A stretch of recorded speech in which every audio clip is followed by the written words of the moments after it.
Mada kwa kodi manyi na dhiang' mondo inyisa ni nyuma tichedi. Iwinjo. An nyocha senyisi maber ni pesa mochune gubina nyumigo.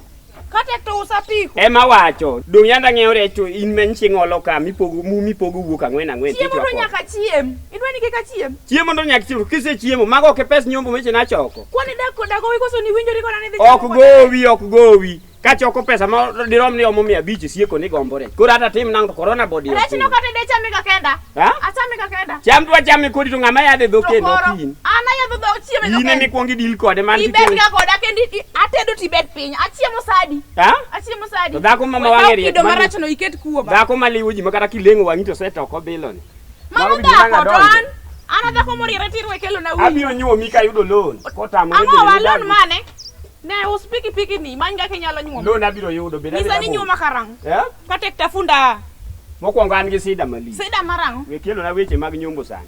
Oge kamangi dhi gi pik. Ado ni nyisa chieng' minyuoma. Koro ka nyisi chieng' manyuomi ko kanyalo dhi mbele gi dak. Kifungu. Koro awe ting'o ji nyaka chieng' anyuomi. Nyisa ni nyuoma tadita. Kase keto kifungu ni idhi ting'o customers mang'eny. Nyisa ni nyuoma karang'o. Katek la dhi dalawa. Mokwongo dala wadhi tere punda. Mano mokwongo. Punda magweche se itero kanye? Biro konyo mama wegwe jogowi. Gini moche ywang jogowi ro. Okadwa.